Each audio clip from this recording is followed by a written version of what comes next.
KC Laboratory. Sponsored by Emprise Bank. It's the KC Laboratory, brought to you by Emprise Bank. Find a bank that delivers championship solutions to help you reach your real-world goals, like 2-3 jet chip wasp or 65 toss power trap. Those are championship game type thinking. Emprise Bank is your partner in possible. Emprise Bank, member FDIC. We thank them as always for sponsoring this podcast, for allowing us to bring this content to you on a weekly basis. We love Emprise Bank, and I love to be here with my good pal. Find him on Twitter at Chief in Carolina, because that's where he resides. Matty Lane. Matt, how are we doing today? You know, I'm doing good. I'm actually really happy that particular ad read had not been used until you did it, because I'm just peering over your right shoulder right now, and it's perfect. It's a match made in heaven when you get to that ad read. But I'm doing well.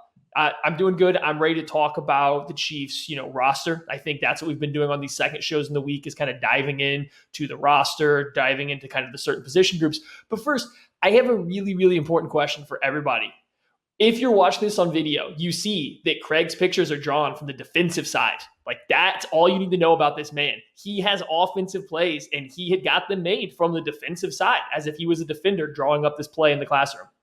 Listen, if you're going to do it right, and make sure that you're doing it from the defensive side of the ball, the better side of the football, and the side of the football that we are talking about today. But before we get into that, I want to just say, our good pal Kent Swanson is not here with us today. We hope he's back very soon. Everything is just fine. I'm sure you guys will all find out very soon why, but we love him. We miss him. We can't wait for him to be back with us. So we'll get back with him shortly. But let's talk about cornerbacks. And we've been going through the Chiefs roster a little bit. We talked about the offensive line. We talked about the defensive end rotation. We've talked about the wide receivers. I think the other position group that a lot of people have a lot of questions about is in the cornerback room. Now, the Chiefs have kind of gone with low assets at the position for a number of years now. They haven't spent a whole lot of money or high draft picks at this position. And you can argue that they've done fairly well with the group that they're playing with. And the mainstay for Steve Spagnuolo the past 2 years, the guy that's really the only one at cornerback that's returning, is Charvarius Ward. Signed his tender. He is here for this year for the Kansas City Chiefs. I think he's the only one that we are for sure at this point that is going to start on the outside. Would you agree with that sentiment, Matty?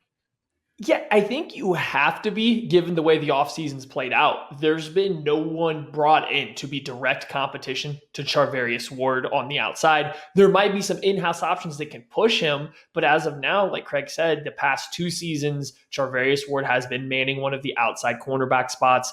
The guy that has been across from him, Bashaud Breeland, is no longer on the team. So you're kind of left with Charvarius Ward being, I don't want to say your cornerback one, because I think we're going to get into that debate here in a little bit, but he's very clearly the most set in stone starter in terms of where he's going to be, and that's on the outside. And is there a player on the Chiefs that has a wider just like thoughts on his play over the past couple seasons, Craig? Because some people think Charvarius Ward, all they picture is the first Raiders game where he's getting burnt over and over again. And other people just have this vision of him being a lockdown corner or something along those lines. Like, it just seems like the opinions on him are all over the place, from inside the building a little bit and from outside.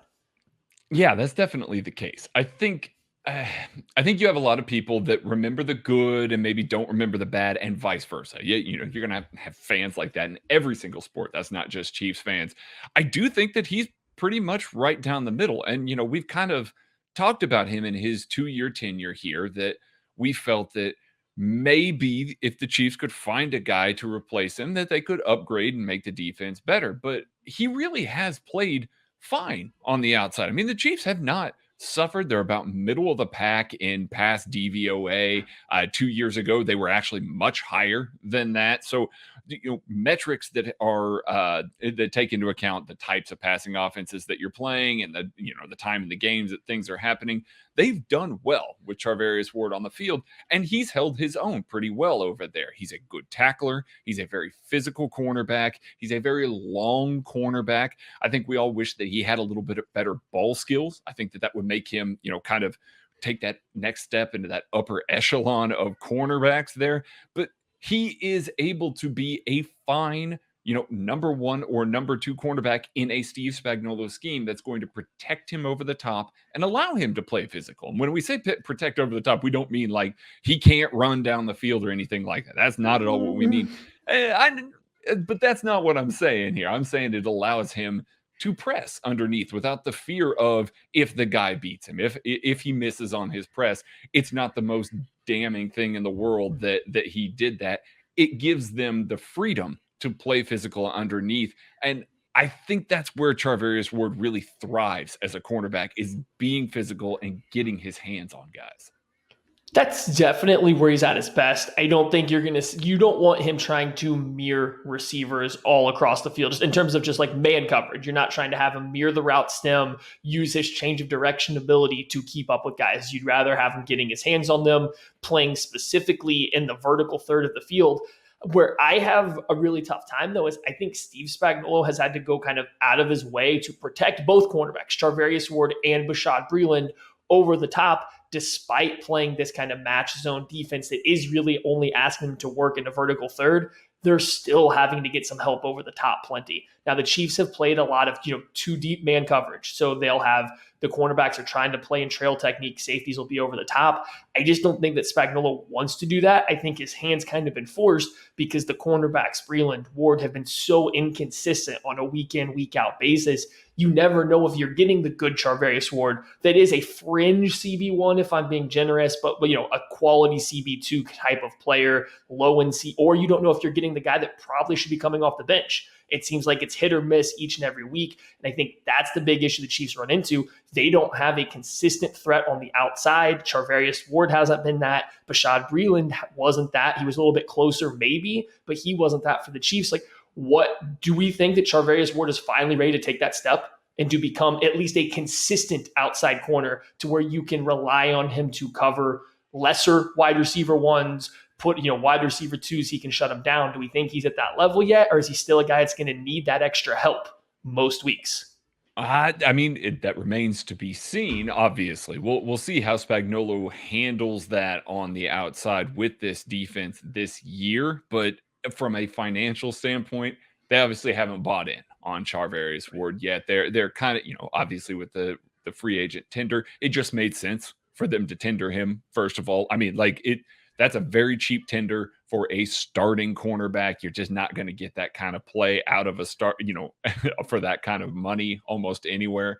So it's very easy to do that and just kind of wait and see. But I think if the Chiefs felt like he was on the brink of making that sort of next step or that breakout role, I think maybe we would have seen a bigger contract sign. And maybe there was negotiations. Maybe there still are negotiations. We don't know behind the scenes, but I think that the longer that Charvarius Ward plays on these sorts of piecemeal, these lesser deals, that I don't mean to make them sound lesser money deals. I think that you're talking about maybe a guy that they don't believe in quite as much. Now, yeah. Go ahead. I have two questions, and we're ready to start, working towards the end of our Ward conversation. So if you're ready for them now, I can throw them out there. Go for them. Let's do it. Do it. Without considering the Super Bowl, let's just say every player in the NFL is eligible for the Pro Bowl. Is Charvarius Ward going to be a Pro Bowl level cornerback this year for the Kansas City Chiefs? Oh, I just don't. I don't think so, because I don't think he'll have the stats. I don't think he's going to have the interceptions and the PBUs, just because unless he takes that step forward in his ability to locate the ball, like that's the thing right now. If he can do that, he's in position a lot of times. So if he can make some more of those plays, he's got a shot. But as it stands right now, no, I don't think he's a Pro Bowl guy. Second question. On a scale from 1 to 35, how confident are you that Charvarius Ward is a Chief beyond this season? Ooh, man. See, that's a really tough question. I'm going to say I'm gonna say a 17. Like I'm gonna go like right down the middle on that, because I do think that if he plays well but not phenomenal, that I think the Chiefs might offer him a mid-tier deal, and the rest of the NFL might as well. And he may see that as, listen, I want to play for Steve Spagnuolo. This team is going to be in competition for the Super Bowl every year. This coach knows how to use me to the best of my abilities. Rather than taking maybe a one-year deal and trying to cash in the next year, he might just say, listen, I'm going to stay here. I'm going to work with these guys. I'm going to work with Tyron, because I think we all expect Tyrann Mathieu to be here beyond this year. I'm going to work with Tyron. I'm going to work with Sam Madison, Steve Spagnuolo, and know that these guys are going to get the most out of me. And hopefully at the end of that deal, he can make another little bit of money there. That's the hard one for me, just because I do think he kind of has the physical profile and some skills and traits that certain teams are going to covet. So I think you're going to have some teams out there throughout the NFL that are going to see him, just even based on what we've seen these past 2 seasons, they'll see his level of play and think they can do certain things with him, and they might be willing to pay him a little bit more than I think the Chiefs clearly are, based on how they've handled this offseason with the tender offerings, not re-signing him, extending him, so on and so forth right now. So I do think there's a good chance there's a team out there that is going to be willing to offer him more money than what the Chiefs think he's going to be worth, which kind of plays into my opinion on the first question that I asked. I wouldn't be stunned if Charvarius Ward played at a Pro Bowl level, for the simple fact I just haven't seen it so far. I think there are some issues with his game that are going to prevent him from playing at that level. Like Craig said, the stats, the takeaway numbers aren't that great. He really does struggle to locate the ball up and over his shoulder. And I don't think that he's always in the best position, whether it's by the coaching staff or his own doing, to be this dominant press cornerback that really gains attention. If you're going to be a press corner that doesn't have ball production, you got to pop on the film week in and week out. I just don't think that's Charvarius Ward at this moment in time in this defense. So I would have to say no to the Pro Bowl, probably not on the Chiefs the following year, but hopefully he makes a big step this year. I mean, I'm a Chiefs fan still, so if he makes a big step, makes me eat all these words, you're 2 thumbs up, let's do it. Let's get a real cornerback 1 here. And what you said there, yeah, he's fringe cornerback 1. Excellent cornerback 2. You agree with me on that sentiment? Like that's a really nice cornerback 2 to have. Agreed?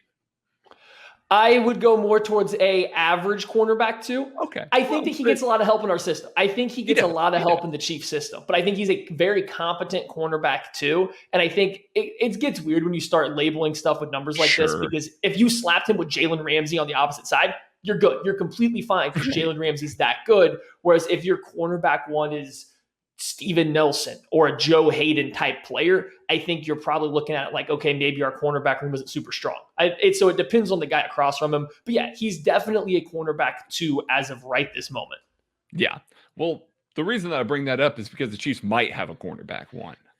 I think based on the types of guys that the Chiefs have entertained this offseason, they've looked at a lot of slot receivers. They went after K'Wan Williams. They brought in a few slot receivers. I'm sure we're going to talk, or slot defenders that we're going to talk about here in the upcoming segments. But I think all indications is that L'Jarius Sneed is going to play on the outside. And if the first 3 games of last year were any indication of what L'Jarius Sneed can do in this system, I think he is the CB1 type that the Chiefs have been looking for. Boy, L'Jarius Sneed sure looked good last year to start the season when he was filling in for Bashad Breeland. And Craig, you know what else sure looks good? The KC Sports Network merchandise. You can find it right now. If you go to the kcsportsnetwork.com, scroll down a little bit, there's a link on the right-hand side that takes you to the KCSN merchandise store. And one thing, like if you had to look just at one thing on this page, for all of you that have subscribed right now, from now until September 1st, you are going to have the opportunity to snag a KCSN pullover sweatshirt. It's only going to be on the shop until September 1st. So you're going to want to make sure you get yourself over there soon. And then if you send us proof that you purchased something from the KCSN website, you're going to be entered into a drawing to get some Jack Stack barbecue, which also looks really good, tastes even better. So like this is just the trifecta here. And anyone watching right now, it's not the exact same, but you get a general sense of what you're getting right here with Craig's KCSN merch and swag that he's wearing. I like the collar pop. But yes, back to L'Jarius Sneed.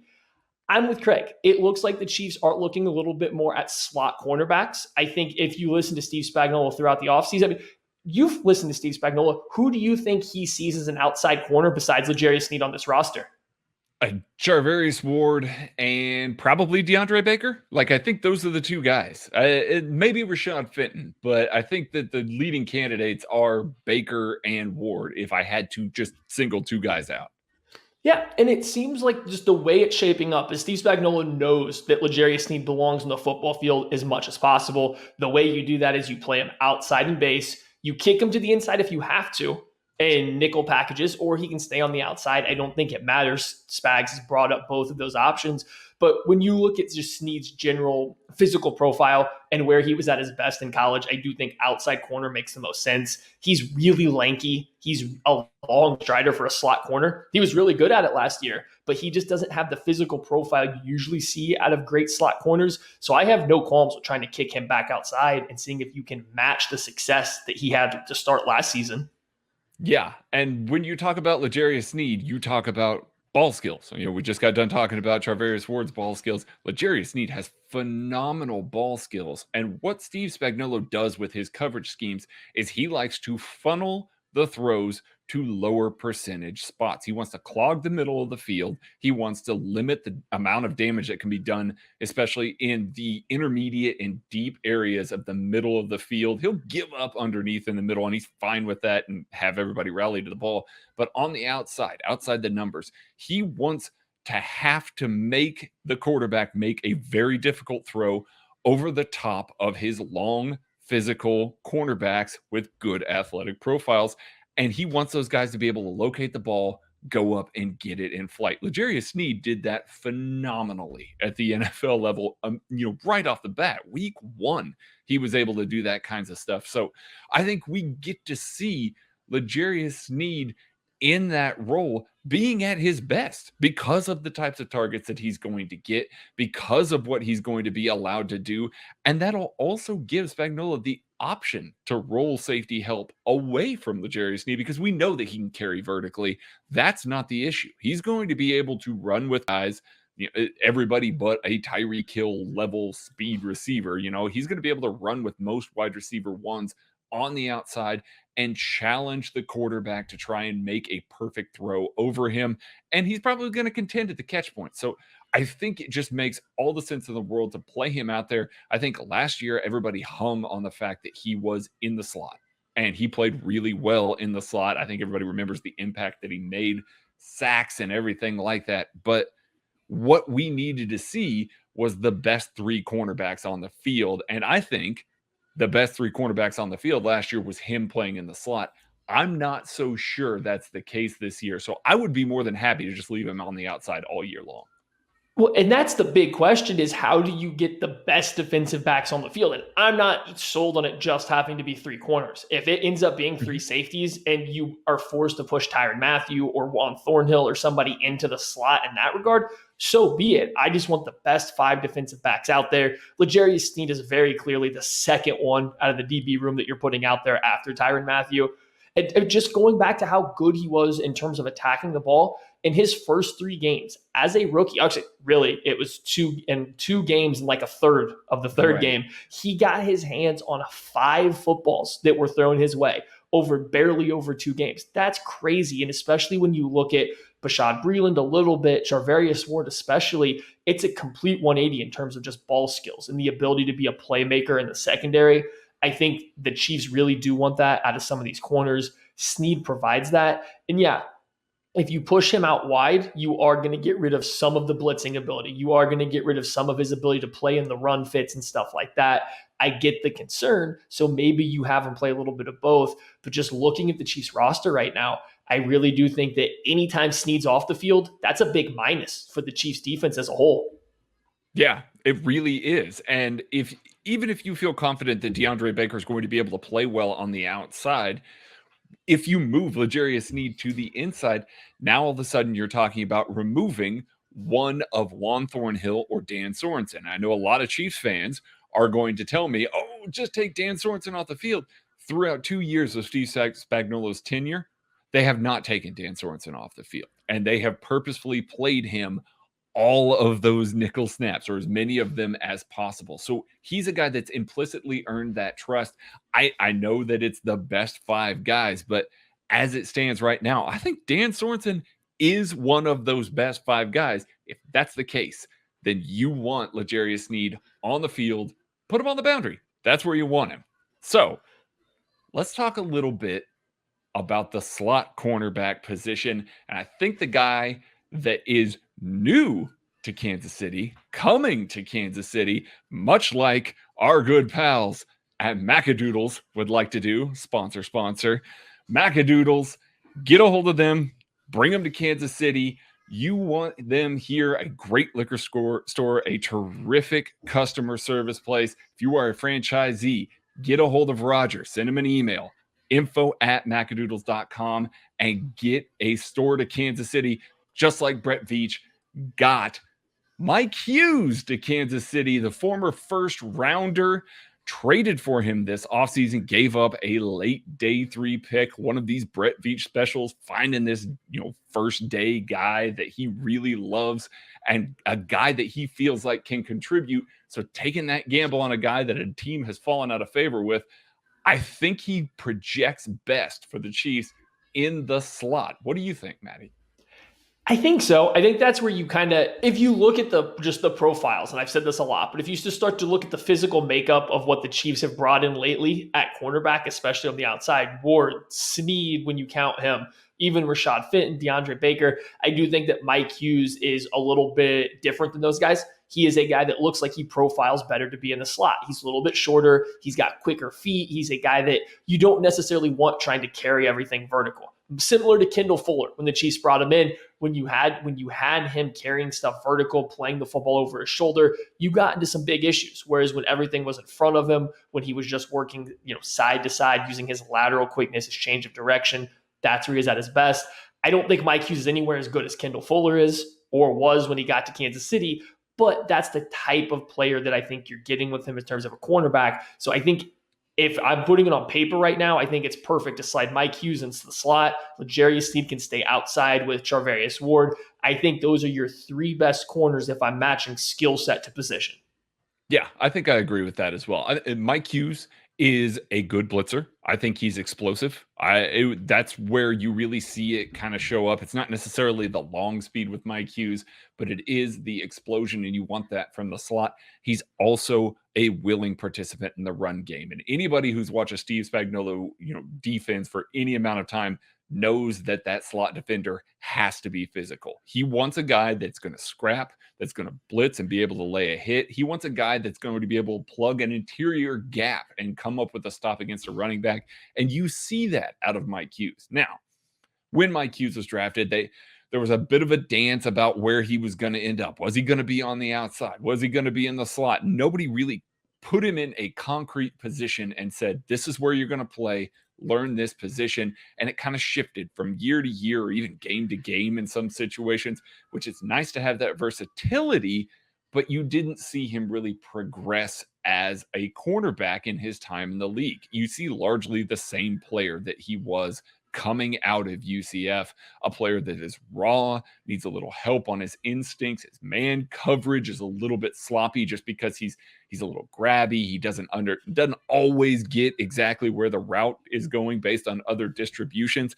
But that's something that Sam Madison has really gotten the most out of these guys, and quickly, especially at the NFL level, eliminating things quickly, helping the mental processing side. And if they can clean up Mike Hughes in that regard, whoo, buddy, that's a first-round talent for a reason. Like, I think he could be an elite slot defender, especially with the way that Spagnuolo is going to use his slot defenders this year.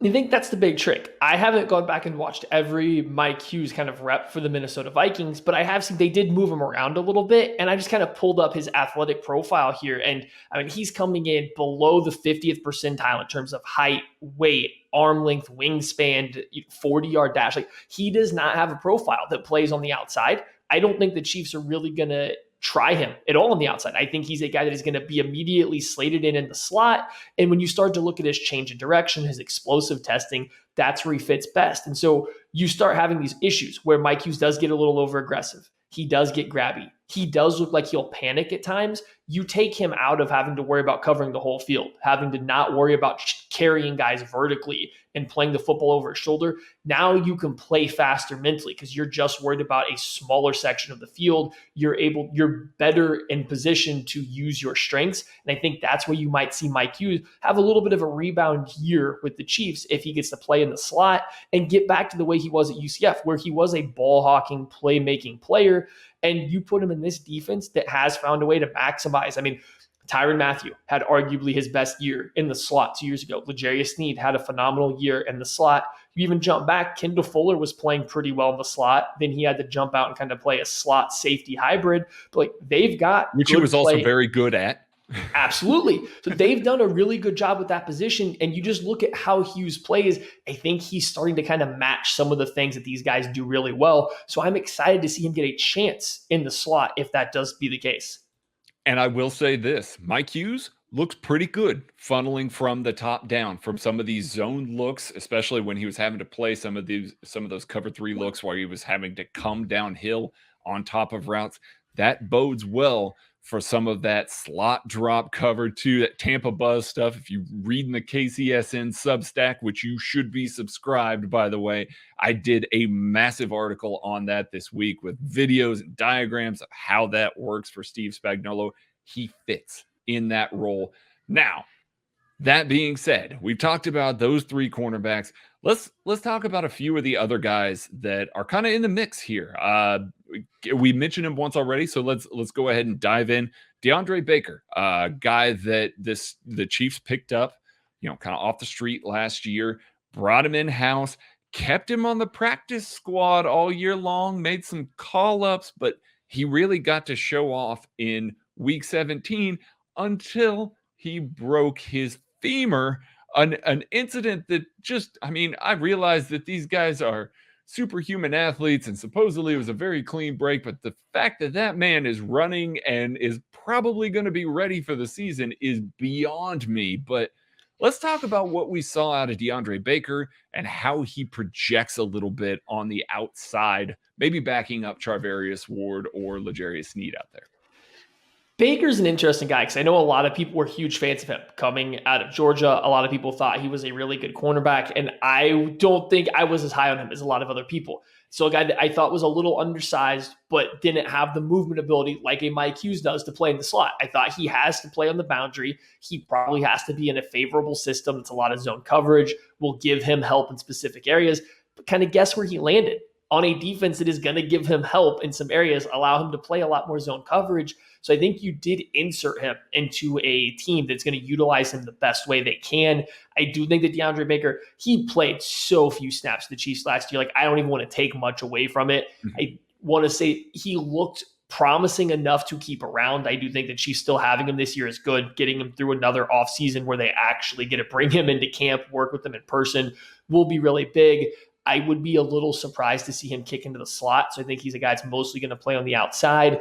I don't know if I have right now am willing to say that I see a bright future for him as a starter in the NFL anywhere, but I'm glad that the Chiefs are the ones that have him and get to test that out because he did start to come on towards the end of his tenure with the Giants a little bit down the stretch. Seemed like he started to pick up the NFL game, learn his athletic limitations in the NFL, and I think that's going to be a big key for him. Yeah, I think it is. And when you hear Steve Spagnuolo talk about Deandre Baker, it sounds different than it sounds like for some of the other cornerbacks. Like there's a lot of praise there, and it's atypical for some of these guys that are brought in, mid-season and they're on the practice squad, not really getting called. Like there was some focused attention on him and how he was picking up the playbook and the things that Spagnuolo liked. And granted, a lot of that's probably the Chiefs media asking a lot of questions about a former first-round draft pick, another one that Brett Veach was able to get for a song, basically. So I'm sure that's part of it, but there's another part that kind of sees the way that Steve Spagnuolo talks about these guys. I think that Spagnuolo really likes Deandre Baker, if I'm being honest. I think that he does. I think that Sam Madison does. I think they see something there, an ability to unlock something there. So I've got a very close eye on him. They got so many bodies that are going to be free agents next year. They got to find one of these guys to stick around at least in a backup role. It doesn't necessarily have to be a starter, but you just can't completely wipe out one whole side of the defense and hope, because basically you're going out and you're spending a lot of money or a lot of assets on a position that the Chiefs haven't traditionally done that under Brett Veach. So I think that you're hoping that one of these guys works out, and Deandre Baker certainly has an inside track to do that. Well, and the other guy, I think probably the last guy with starter potential or hope, I should say, for Chiefs fans is going to be Rashad Fenton. I think he's played well in spots for the Chiefs. I think he's also shown why he hasn't earned a starting job as of yet through his first couple seasons in the NFL. But he's played well in spots. I think that if you wanted to make a case that Rashad Fenton should be in the mix to start on the outside in the nickel package, if you were to move Sneed inside and you're fighting for that third cornerback spot, if you're wanting to put Sneed back in the slot, you got Deandre Baker versus Rashad Fenton on the outside. I think that would be a position battle that should be worth monitoring throughout training camp, because Fenton's got some time outside. He's got some time in the slot. And I'm here to say he really looks better outside. He's not a guy that looks super comfortable in the slot. I think his zone spacing gets a little lost at times. He doesn't have the quickest of feet and best change of direction. So when you line him up on some quicker slot receivers, it does show up. But you put him on the outside, he's got good ball skills when he can see the football, when he's tracking it over his head. Like, he does seem to play it pretty well when he can see it. The problem is when you have him in the slot working behind guys so often, he's just playing catch up without the athletic profile to do so. So I think Craig's with me here. And Fenton is a guy that looks a little bit better on the outside, and we'd love to see him get a little bit more run out there to see what he has.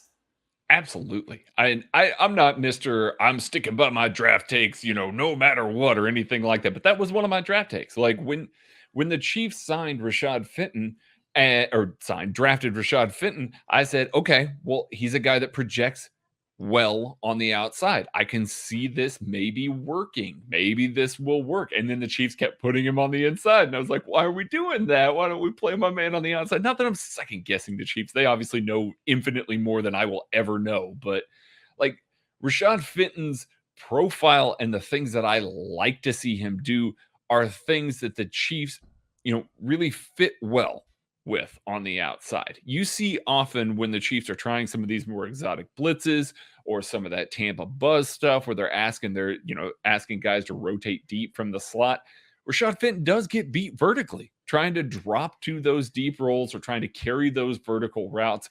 And so Spagnuolo doesn't always trust that guy to do that. Now, if you're on the outside and you are going to give safety help over the top to that guy mostly, or it's a lower percentage throw, now all of a sudden that changes the way that Rashad Fenton can play the ball. And I think that we've seen the times that he's played outside, he's made a significant impact, way more than we've ever seen out of him in the slot. And he's not a bad slot guy. Again, physical dude, plays the run well. He checks those two boxes for Spagnuolo, but I think the things that I like the most about Rashad Fenton really show up well on the outside. So I'd like to see him get a full preseason here playing on the outside. I think that they need that depth, and he's a guy, we know he can play on the inside for this team. I'd like to see him get just the majority of those reps on the outside for this team in the preseason. So do we have any other corners on this depth chart that you do want to give a couple little shout outs here to? And I will take real quick, Bo Pete Hughes.